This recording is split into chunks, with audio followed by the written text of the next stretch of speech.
Hello, hello. I am Jonas, and welcome to Not Just AI.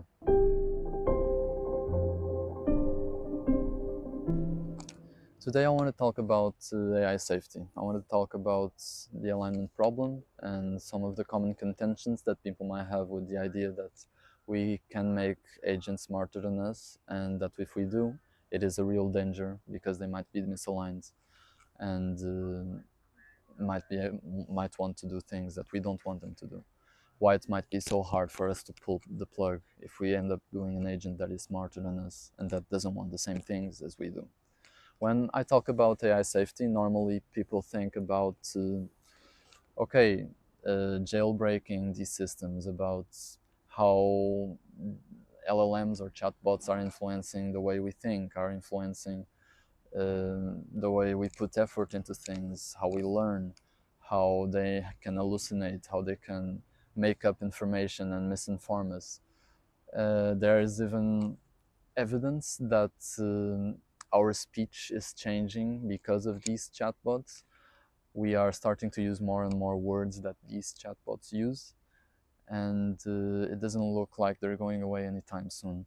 But I don't want to focus on that. I want to focus on a problem that I think that is even worse, which is the alignment problem of these AI machines. We might have super intelligent AI in the future, and in the path we are right now, it looks like it won't be aligned with us. And if it isn't aligned with us, that is an existential threat to the human race. I'm going to talk about things that people usually say against that. But first, we got to understand why it might be a problem in the first place. uh, to understand the base problem, like how we create these machines, we don't code them. We don't go in there and change the zeros and ones. We create environments and we let them teach themselves.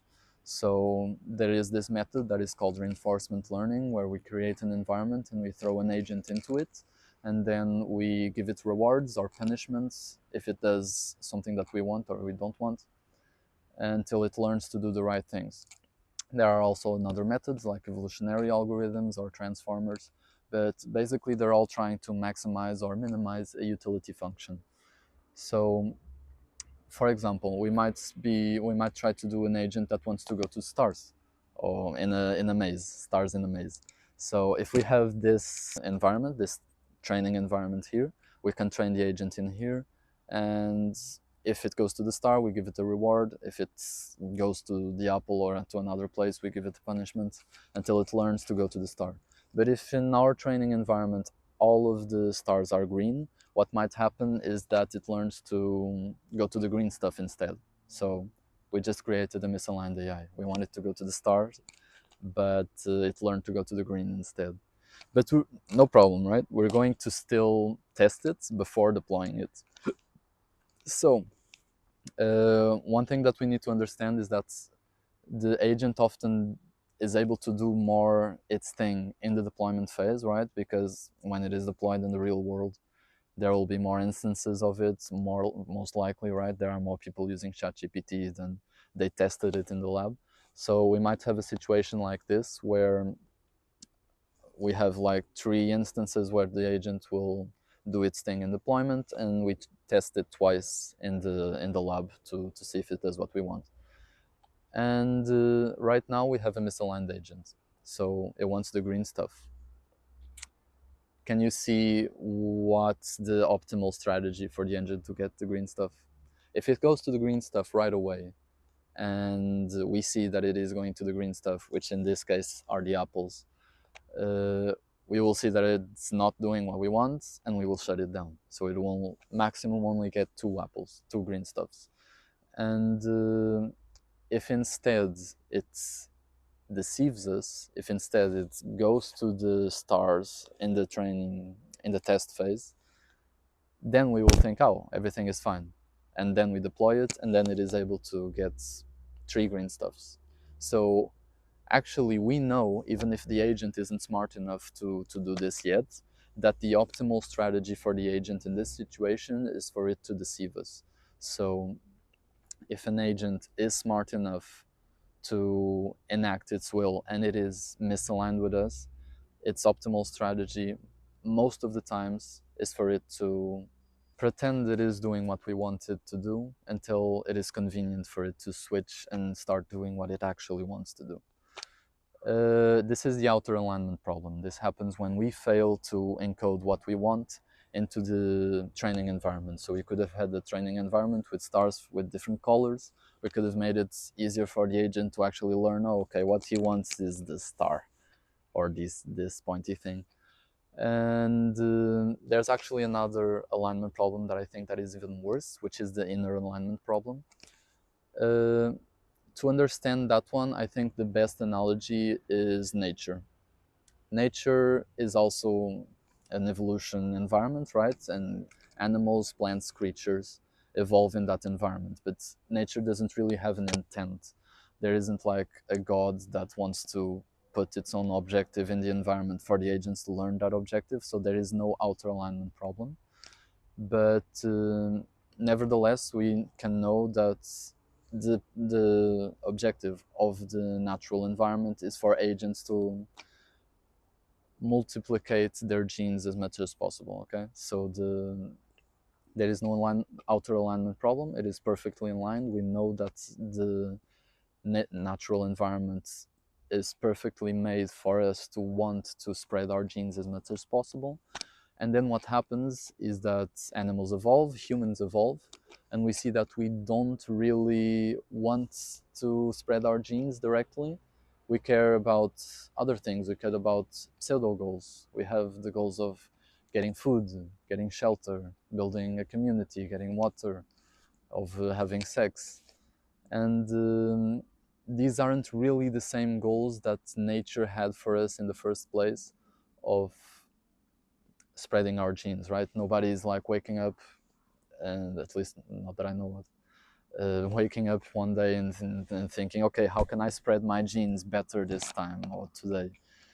Well, what this shows us is that even if we are very good at encoding what we want into the environment where these agents are going to learn to do their things, it might still be impossible for us to guarantee that they will learn the objectives that the environment is prepared to teach them. They might get objectives that are very good at achieving that original objective in the environment, but then if there is a distributional shift, meaning that if the environment changes a bit, for example, we create condoms, then the pseudo objectives of the agents might not be as good at achieving the original objective anymore.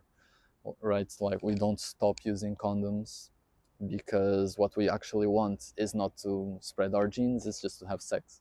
And if we ever have to choose between an objective that we have, a pseudo objective, or the original objective, we will choose our own every time. This is a little unsettling, and the thing is we have to try to project a super intelligent entity that wants to pursue its objectives into these agents. For example, in the case of our agent that wants to pursue green things, if it is truly intelligent and we ever let it loose in the deployment, then we know that it knows that we won't want it to go after green things. So if we see that it is going after green things, we will want to shut it down. And it will know that we want to shut it down, so it will want us to prevent it will want to prevent us from shutting it down, because if it lets us shut it down, that's a very bad way to get green things, right? So yeah, you might think, well, won't these agents be kind of chill? Maybe we can even make a super intelligent AI that is misaligned, that wants like green stuff for some reason, and maybe it will be chill. Maybe he will just like get leaves and stuff. Well, the thing is that the way we train these agents is always with is always as maximizers or minimizers. They're always trying to maximize or minimize a utility function. And it turns out that it's very hard to make them be satisfied at a certain point.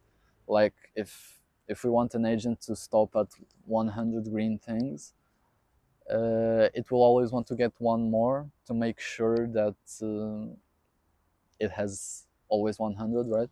There's, I might do a video about this more in the future, but it is very hard to make agents that don't want to maximize whatever objective they have, just in the same way that we want to maximize our own happiness. Um, there's another contention, and this is something that I thought meant, okay, probably not a problem then, which is if we have a truly intelligent agent, then it will probably also be able to reason better about our own morals, our own morality, right? Well, yeah, that's true, but it doesn't mean that it will want to follow our morality.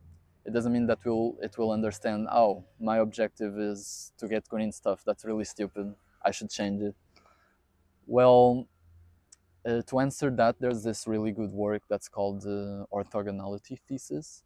I might do a video about it in the future, but in basic terms, it says that whatever objective you have, even if it looks really stupid to us, like getting green stuff, it only looks stupid to us because it is very, very different from our own objectives.